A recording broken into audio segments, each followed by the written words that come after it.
Sinubok tayo ng pandemya, dahilan upang tayo ay mag-transition sa new normal kung saan ang bawat kilos at galaw natin ay may kalakip na pag-iingat laban sa COVID-19. Samot-saring mga inisyatibo at proyekto na ang inilunsad ng pamahalang lungsod ng Taguig upang mas mapadali at mas mapabilis ang pag-adapt ng mga mamamayan sa pandemyang ito.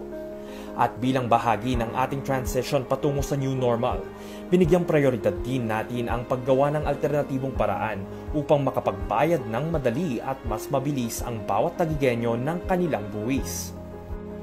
Ang Taguig Online Payment Portal o TOP na matatagpuan sa trace.taguig.gov.ph ay kayang gamitin ng mga Taguigenyo taxpayers at stakeholders upang makapagbayad ng kanilang Real Property Tax o RPT. Tandaan na ang mga updated payment lamang ang may access upang makapag-process online.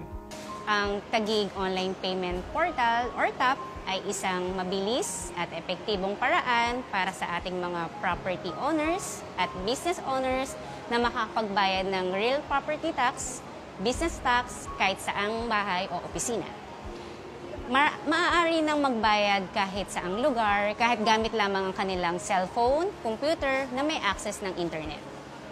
Ang pamahalaang lungsod ng Taguig ay patuloy naman sa paggawa ng mga programa, inisyatibo para sa mga ikaganda ng pamumuhay ng bawat Taguigenyo. Ginagawa natin mas mabilis ang pagbabayad ng business at real property tax para sa mga Taguigenyo na mabawasan ng kanilang mga pag-iisip at stress na dulot ng pagpila. Sa dami ng mga taong gustong magbayad at kanilang kaligtasan, lalo na ngayong pandemya.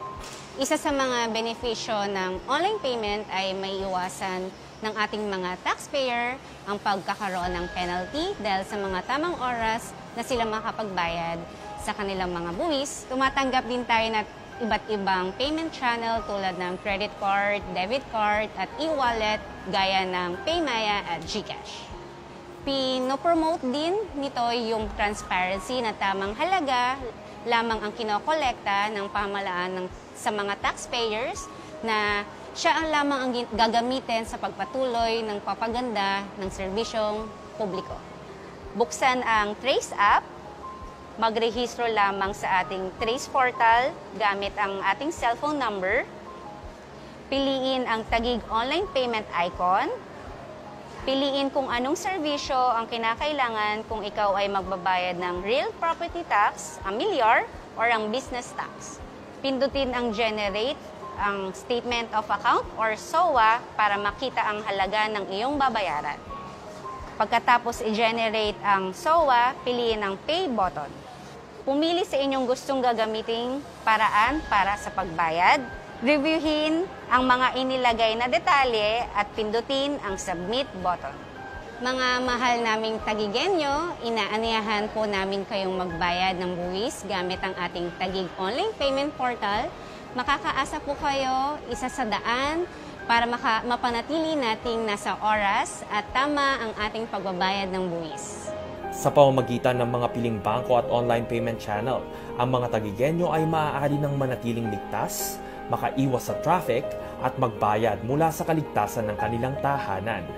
Iwasan ang mga abala o magkaroon ng anumang mga penalty ng inyong mga buwis sa pamamagitan ng maagang pagbabayad gamit ang Taguig Online Payment Portal ngayon.